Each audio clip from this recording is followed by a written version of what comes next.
Jadi soal nomor 1 itu, ujilah apakah ada perbedaan rata-rata kadar bakteri E. coli pada air minum penderita diare dengan yang bukan penderita diare dengan alfa 5%.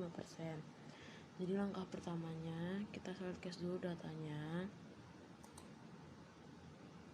Shortcast. Kita klik ini, based on time, range-nya 1, kelas-kelasnya sampai 19. Klik continue, lalu klik OK. Lalu kita balik lagi ke data. Langkah yang pertama itu kita bikin uji kenormalan data. Caranya analyze, descriptive status, frequency.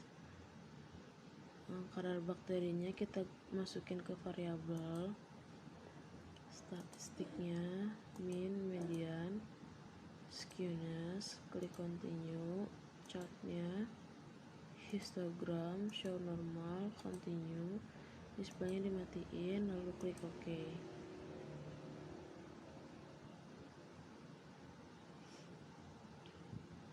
Nah, bisa dilihat di sini skewness-nya 1,504, standar error-nya 0,524, histogramnya skewness dibagi standar error 1,504 dibagi 0,524 itu hasilnya 2,8, yang artinya lebih dari 2.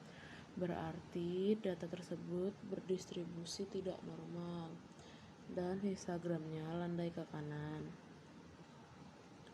Lalu kita balik lagi ke data. Karena tadi berdistribusi normal, jadi kita pakai uji sampel beda 2 mean independen. Kita ke variabel V dulu. Yang E. coli-nya diganti jadi skala, yang keterangan sakitnya jadi ordinal. Balik lagi ke data view.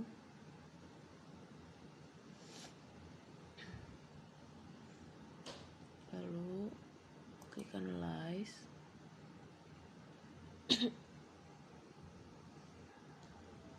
Parametric test independent sample. Selanjutnya kita ke field. Kadar bakterinya kita masukin ke test field. Keterangan sakitnya kita masukin ke grup. Lalu kita klik run.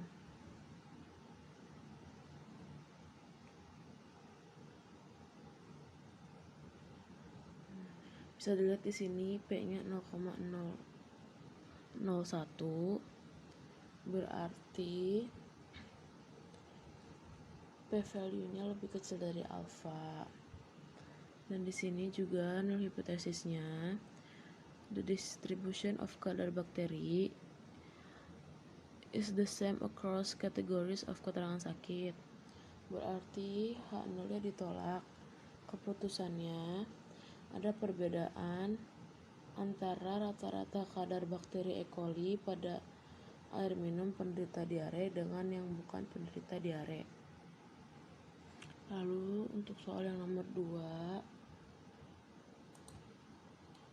soalnya itu apakah pemakaian kontrasepsi oral dapat meningkatkan tekanan darah pada alfa 5%. Datanya kita shortcast lagi.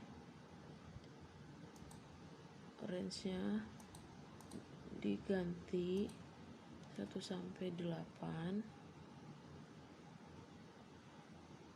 Lalu klik continue, klik OK. Balik lagi ke data. Pertama kita uji kenormalan dulu. Descriptive status, frekuensi. Kita reset dulu. Tekanan darah sudah, sebelum dan sesudah dimasukin statistiknya mean, median, skewness, continue, chartnya histogram, show normal, continue, display dimatiin, klik OK. Di sini bisa dilihat skewness dari tekanan darah sebelum itu 0,503, yang sesudah itu 0,432, standar errornya masing-masing 0,752. Hasil dari skewness per standar error itu yang sebelum 0,66, yang sesudah 0,57, berarti lebih kecil dari 2, artinya data tersebut berdistribusi normal. Histogramnya pun berdistribusi normal. Karena data tersebut berdistribusi normal dan kedua variabel ini saling berhubungan, maka kita menggunakan uji beda dua mean dependent. Untuk langkah-langkahnya, kita balik lagi ke data, kita analyze, compare mean, lalu paired sample t-test. Variabel pertamanya kita masukin tekanan darah sebelum, variabel keduanya kita masukin tekanan darah sesudah, lalu klik OK. Bisa dilihat di sini. Jadi untuk bacanya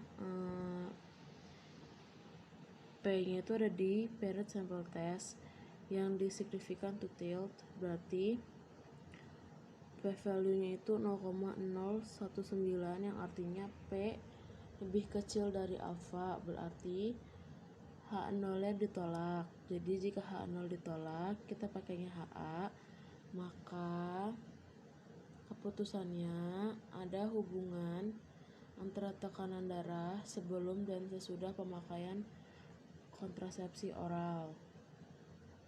Jadi untuk yang nomor 3, soalnya apakah ada perbedaan hasil produksi dalam ketiga jenis shift kerja dengan alfa 5%.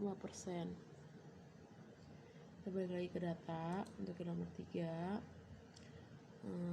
kita shortcast lagi datanya.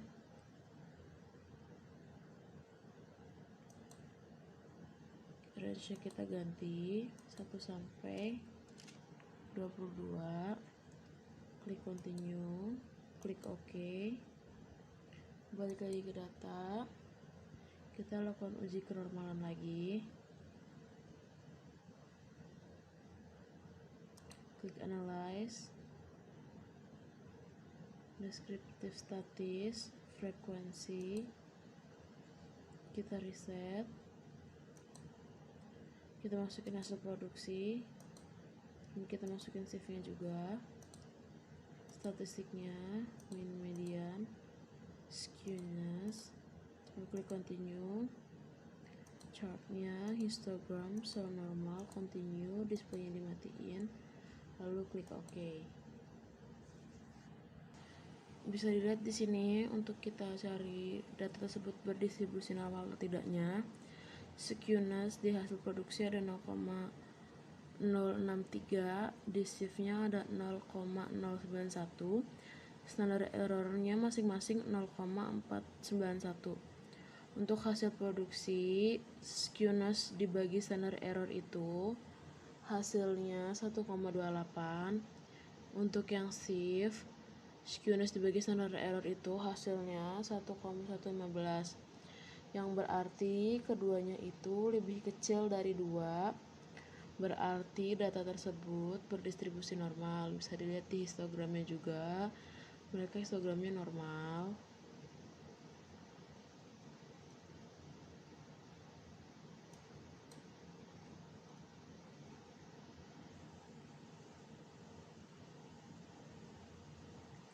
Karena keduanya berdistribusi normal, jadi kita lanjut pakai uji ANOVA.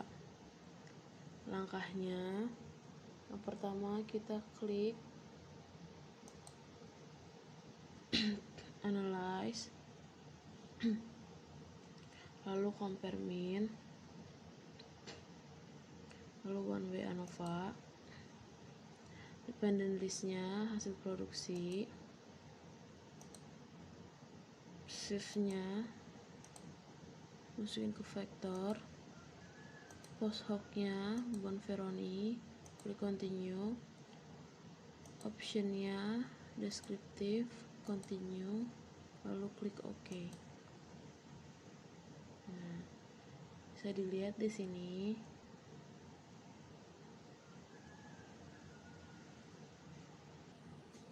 Jadi p-value-nya itu 0,163 yang berarti p-value lebih besar dari alfa, maka H0-nya gagal ditolak.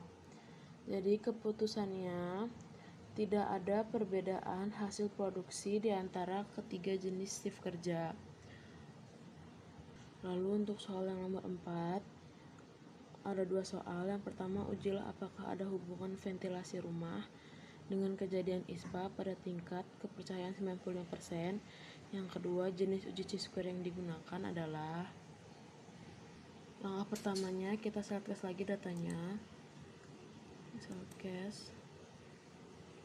di range-nya 1 sampai last class-nya ganti jadi 40. Kita continue. Klik OK. Balik lagi ke data. Udah. Habis itu karena kita uji chi-square, kita langsung aja, nggak usah pakai uji kenormalan lagi. Kita klik analyze, lalu kita deskriptif statis, lalu kita cross tab. Jadi yang row-nya itu ventilasi rumah, yang columns-nya itu kejadian ISPA, statistiknya chi-square dan reach. Kita klik continue. Selnya observed, expected, dan row, klik continue, lalu kita klik OK. Jadi karena tabelnya 2x2 dan di sini ada tulisan 0 cells, berarti kita pakainya di continuity correction yang di assumption significant two sides yang hasilnya 0,021, berarti P-nya itu lebih kecil dari alfa, berarti H0-nya ditolak. Jadi keputusannya adalah ada hubungan antara rumah yang memiliki ventilasi dengan kejadian ISPA.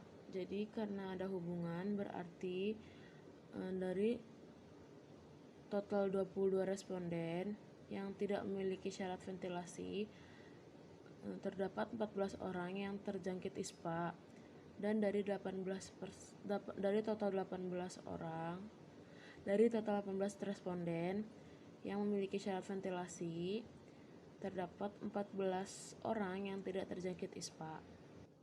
Dan kita bisa juga lihat di sini untuk ventilasi rumah di odds ratio ada sebesar 6,125 yang tidak memiliki syarat ventilasi rumah. Lanjut ke nomor 5. Tentukan yang pertama nilai R koefisien korelasi dan D buat interpretasi hasil. Yang B nilai R koefisien determinasi dan D buat interpretasi hasil. Yang C persamaan garis regresi linear sederhana. Untuk caranya yang A, kita pindah dulu, slidecast-nya kita ubah dulu. Kita ke slidecast dulu, data slidecast, bisa langsung di sini kita range-nya langsung ganti 1 sampai 20. Lalu klik continue, klik OK. Balik lagi ke data, di sini bakal kecoret. Lanjut, untuk yang pertama itu kita klik analyze, lalu correlate. Kita pakai bivariatnya. Variabel yang dipakai itu kadar gula, kita masukin, tekanan darah juga dimasukin, lalu kita klik OK. Nah, bisa dilihat karena tabelnya 2x2, jadi kita bacanya di sebelah sini. Untuk P-nya itu p-value-nya itu ada di significant to tailed yang 0,000, yang berarti p-value lebih kecil dari alpha, dan R-nya itu di Pearson correlation yang hasilnya 0,760, yang artinya R-nya ini ada di golongan 4 yang berarti sangat kuat. Berarti interpretasinya variabel tekanan darah mempunyai hubungan yang sangat kuat dengan kadar gula darah. Lalu kita bikin yang B, kita klik analyze, lalu regression, kita pilih linear, dependennya itu tekanan darah sistolik, kadar gula darahnya kita masukin di independent, lalu kita klik OK.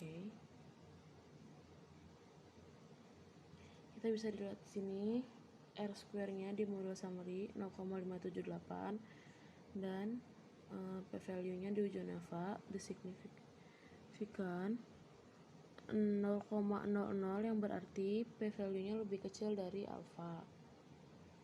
Untuk yang C itu soalnya persamaan garis regresi linear sederhana, berarti kita pakai rumus Y sama dengan A plus B kali X. Nah, berarti A-nya itu 18,09 dan B-nya itu 0,78. Jadi kalau kita masukin ke rumusnya, Y sama dengan 18,09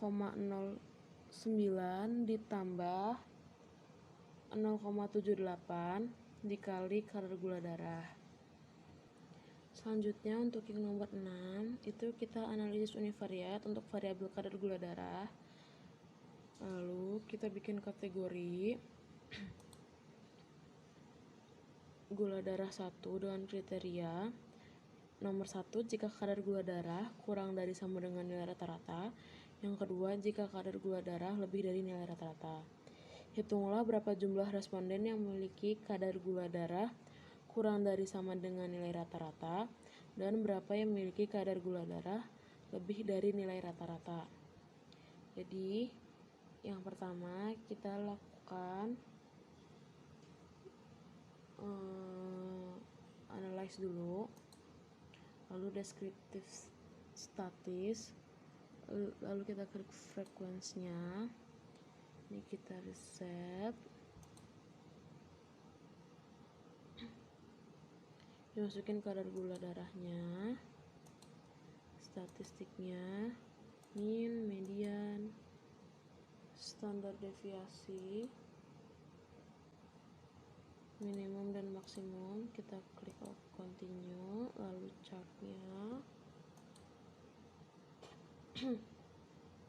histogram, show normal, continue, displaynya kita matiin, lalu klik OK. Nah, bisa dilihat di sini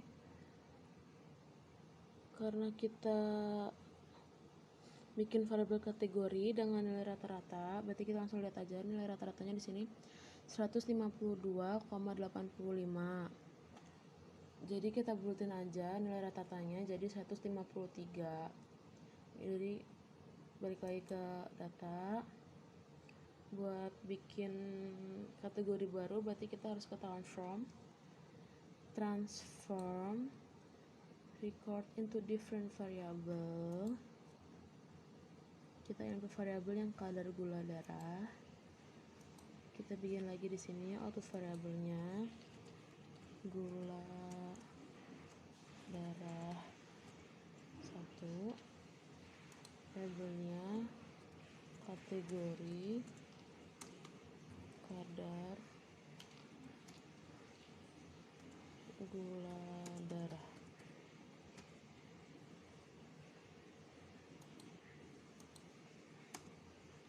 Kita klik change, kita ke old and new values.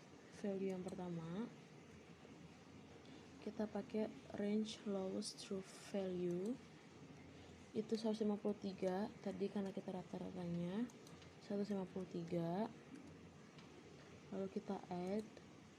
Lalu yang kedua, kita pilih yang range value through highest, kita pakai 154 karena lebih dari atau lebih besar. Kita masukin, kita klik continue.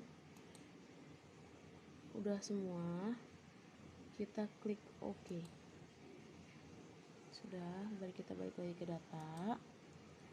Bisa dilihat di sini kita ada variabel kategori baru. Berarti kita ke variabel view buat ganti desimalnya jadi 0 dan value-nya yang pertama, labelnya kurang dari sama dengan nilai rata-rata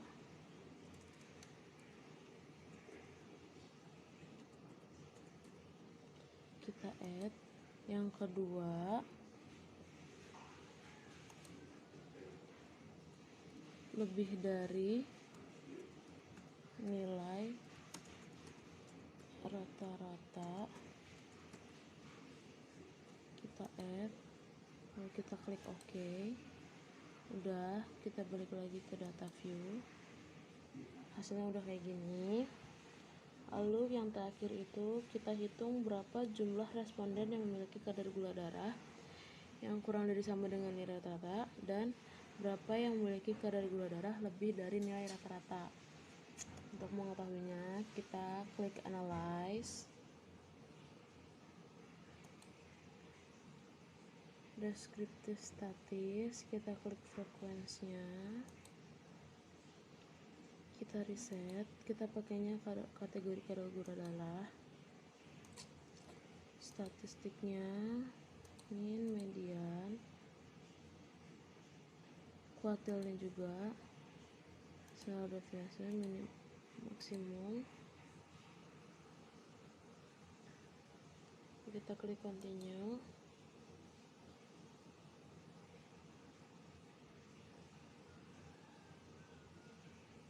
Habis itu chartnya histogram normal, displaynya kita nyalain, kita klik OK. Nah, bisa lihat di sini kita langsung hitunglah berapa jumlahnya. Jadi jumlah responden yang memiliki kadar gula darah kurang dari sama dengan rata-rata itu ada 9 responden dengan persentase 45%. Lalu yang memiliki lebih dari nilai rata-rata sebanyak 11 responden dengan persentase 55%. Terima kasih.